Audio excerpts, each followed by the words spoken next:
모델3 재설계 프로젝트가 거의 사실로 확정됐습니다. 테슬라가 프리몬트 공장 내 모델3 생산 라인 재정비 신청서를 시에 제출한 것이 확인된 건데요. 재정비 프로젝트는 크게 두 부분으로 모델3 바디 피팅 및 조명 수리 작업을 할 임시 텐트 건설이 있고요. 다음은 브레이크 앤 롤 장비 철거인데 모델3 라인에 있던 이 장비와 기타 관련 설비들을 싹 제거하고 다른 혹은 업데이트된 기계를 위한 공간을 만들려는 걸 알 수 있습니다. 이는 흡사 2020년 모델 Y 상황과 유사한데요. 당시 테슬라는 프리몬트 공장에 모델 Y 생산 라인을 확장하고 제조 복잡성을 확 줄이는 기가프레스, 대규모 주조기계를 도입하는 신청서를 제출했습니다. 이후 모델 Y 생산성이 크게 개선됐는데 모델 3 역시 생산 효율성 개선, 비용 절감이 큰 목적이죠.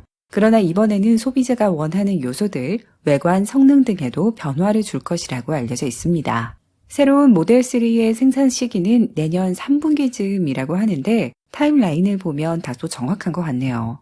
내년 4월까지 임시 텐트를 만들어 두고 한두 달이면 기기 교체 등 재정비가 되지 않을까 싶은데 그럼 3분기, 7월부터는 사용이 가능해지겠죠. 물론 교체 시기인 내년 2분기쯤에는 임시 텐트에서 진행하다 보니 이전보다 생산량이 떨어질 수는 있겠지만 그 이후로 모델 3의 제2의 전성기 기대해봐도 좋지 않을까요?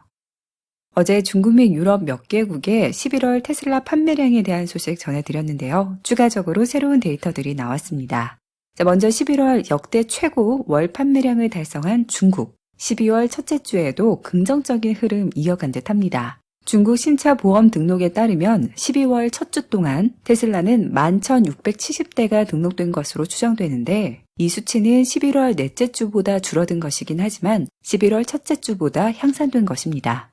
중국 정부의 코비드 제한이 완화됨에 따라 다음 주 더 높은 기록을 기대해봐도 좋을 것 같다네요. 유럽 시장은 특히 모델 Y가 여러 국가에서 탑셀링카로서 역할을 톡톡히 하고 있습니다. 어제 방송한 노르웨이, 스페인에 이어 스위스, 이탈리아, 영국에서도 모델 Y가 가장 많이 팔린 전기차였어요. 스위스에서 모델 Y는 11월 736대를 등록하며 베스트셀링 전기차 입지를 굳건히 지켰고요. 11월 말 기준 누적 판매량에서도 단연 1위를 차지하고 있습니다. 2위에는 모델 3가 랭크되어 있네요. 이탈리아에서도 모델 Y가 11월 베스트셀링 EV였습니다. 1,008대로 2위를 2배 이상 격차로 따돌리며 테슬라는 11월 이탈리아 EV 시장 판매 점유율 21.2%를 차지했습니다. 그리고 영국에서의 활약이 특히 눈에 띄는데요. 영국에서 모델 Y는 EV 시장을 넘어 11월 전체 차량 판매량에서 훨씬 저렴한 미니를 약 1,000대가량 앞서며 2위에 올랐고 이 같은 인기로 올해 누적 판매량 약 25,000대로 현재까지 영국 전체 차량 판매량 9위를 기록 중입니다. 이 기세라면 남은 한 달 불과 한 2,000대 미만으로 차이가 나는 6위까지도 따라붙어서 내년에는 영국 탑 5위권 안에 들 수 있지 않을까요? 참고로 모델 Y는 올해 전 세계 모든 차량들 가운데 네 번째로 많이 팔린 차가 될 가능성이 높고요. 또 상위 10위권 내 유일한 전기차이기도 합니다. 내연기관 차들을 제패하고 전 세계 베스트셀링카가 되는 날도 멀지 않아 보이네요.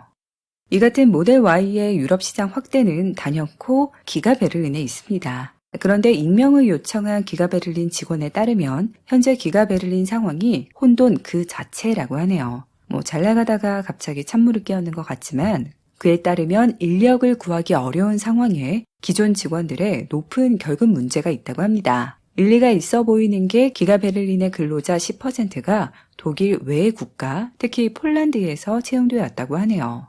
사람 한 명 뽑는 것도 일인데 10,000명의 일자리를 다 채우는 게 당연히 쉽지는 않겠죠. 그래도 시간이 갈수록 자리 잡지 않을까 싶습니다. 텍사스의 배터리 등급의 리튬 정제소 건설을 앞두고 테슬라 대표단과 지역 위원들이 만나 세부 사항을 논의했습니다. 내용은 잠재적인 세금 감면 계약과 환경 문제가 주였는데 테슬라 측은 폐기물 생산과 오염을 막고 물과 전기 등을 덜 사용하기 위해서 기존 방식으로 리튬 배터리를 생산하지 않겠다는 프레젠테이션을 했다고 하네요. 끝으로 일론 머스크와 관련된 소식입니다. 지난주 일론 머스크의 또 다른 벤처기업 뉴럴링크 이벤트 보셨나요? 머스크는 동물에 대한 인도적 실험을 강조하며 원숭이가 실제 매우 즐기고 있다고 했는데 보는 저 역시 그렇게 느껴졌거든요. 그러나 오늘 로이터 통신은 미 농무부에서 뉴럴링크의 동물 복지 위반에 관해 조사 중이라고 보도했습니다. 내부 문서에 따르면 전현직 직원들이 머스크의 개발 가속화 압력에 잘못된 실험을 하면서 동물 사망률이 필요 이상 높아졌다고 밝혔다고 하는데요.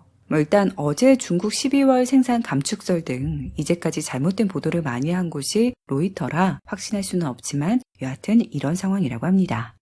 한편 또 다른 머스크의 기업 스페이스X는 최근 미 정부와의 협력을 강화하고 있습니다. 지난달 미군은 북극 지역에서 스타링크를 테스트한다고 알려졌으며 최근 미 국립과학재단 연구원들이 남극 캠프에서 스타링크 덕분에 라이브로 작업을 공유할 수 있다며 일론과 소통하기도 했는데요. 이에 부응하듯 스페이스X는 지난주 국가 안보를 지원하는 정부용 위성 서비스 스타쉴드를 출시했습니다. 다방면에서 이렇게 노력 중인 일론 머스크, 작년에 이어 타임지가 선정하는 2022년 올해의 인물 후보에 올랐습니다. 작년에는 수상까지 하는 영예를 안았는데요. 올해 과연 2년 연속 수상자가 될 수 있을까요? 그렇게 된다면 이 상을 한 차례 이상 수상한 몇 안 되는 사람이 되는 겁니다. 개인적으로 머스크는 정말 충분히 받을 자격이 있다고 생각하지만 올해는 힘겹게 싸우고 있는 또 다른 후보인 우크라이나 젤렌스키 대통령에게 가도 의미가 있을 것 같네요. 발표는 내일로 예정돼 있습니다. 네, 오늘 테슬라 소식 여기까지고요. 또 다음 뉴스로 찾아올게요.